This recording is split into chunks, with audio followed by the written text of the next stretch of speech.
Assalamualaikum warahmatullahi wabarakatuh. Perkenalkan nama saya Nadra Syakila dengan NIM 2348201217 kelas 4D. Di sini saya akan melakukan tugas video yaitu presentasi mata kuliah Teknologi Bahan Alam yang telah diberikan materinya oleh dosen pengampu. Yaitu pemilihan dan penyiapan bahan untuk pembuatan simplisia. Pemilihan bahan alam dimulai dengan identifikasi spesies dan dilanjutkan dengan beberapa seleksi. Identifikasi ini haruslah menggunakan ahli taksonomi. Ahli taksonomi yaitu orang yang ahli dalam ilmu tentang penamaan mikroorganisme, seperti tanaman dan yang lainnya.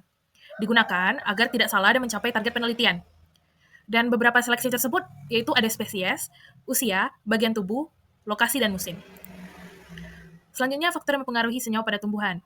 Di antaranya adalah musim, kadar air, intensitas paparan sinar matahari, dan kadar tanah seperti pH, senyawa makro dan mikro, serta mineral. Pemilihan bahan yaitu pengalaman dari turun-temurun, serta pengujian atau screening.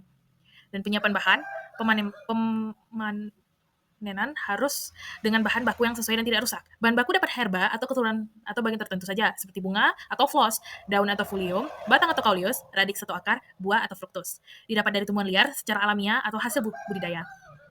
Tahapan pembuatan simplisia dimulai dari pengumpulan bahan hingga penyimpanan, yaitu ada pengumpulan bahan, sortasi, pencucian, perajangan, pengeringan, sortasi kering, pemeriksaan mutu, pengepakan, penyimpanan. Sortasi basah untuk memisahkan kotoran pada simplisia. Lalu ada pencucian dengan air mengalir dalam waktu singkat. Lakukan pengeringan pertama untuk memudahkan perajangan. Perajangan ini untuk memudahkan proses pengeringan serta penggilingan. Lalu ada pengeringan, yaitu dilakukan bisa dengan sinar matahari, kering angin, oven, microwave, atau freeze drying. Sesuai dengan Per BPOM nomor 32 tahun 2019, simplisia ini digunakan untuk pengobatan dan belum mengalami pengolahan, kecuali dinyatakan suhu pengeringan tidak lebih dari 60 derajat Celcius. Disimpan pada tempat kedap udara, jangan simpan terlalu lama, dikhawatirkan dapat merusak senyawa metabolit bahan tersebut. Lalu selanjutnya ada penggilingan, bisa dilakukan dengan gunting, pisau, blender, atau mortar dan sejenisnya. Dan selanjutnya sortasi kering, atau bisa disebut juga dengan garbling, dilakukan sebelum pengepakan untuk membuang kotoran yang tidak diinginkan pada bahan. Pemeriksaan mutu, selanjutnya ada pemeriksaan mutu, yaitu identifikasi taksonomi, analisis uji farmakognosi, fisika, kimia, biologi, dan mikrobiologi. Dan selanjutnya ada pengepakan, yaitu tergantung tempat, cara dan perkiraan lama di jalan bahan tersebut akan dikirimkan. Lalu ada packaging, dicantumkan nama simplisia, asal, waktu panen, nama kolektor atau nama pengambil simplisia, kandungan senyawa penyimpanannya.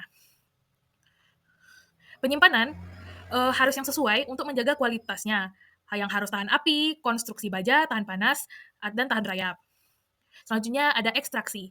Proses pemisahan zat aktif dari suatu padatan maupun cairan menggunakan pelarut. Sesuai dengan Per BPOM nomor 32 tahun 2019, sediaan ini adalah sediaan kering, kental, atau cair, dibuat dengan menyaring simplisia nabati atau hewani menurut cara sesuai di luar pengaruh cahaya matahari langsung.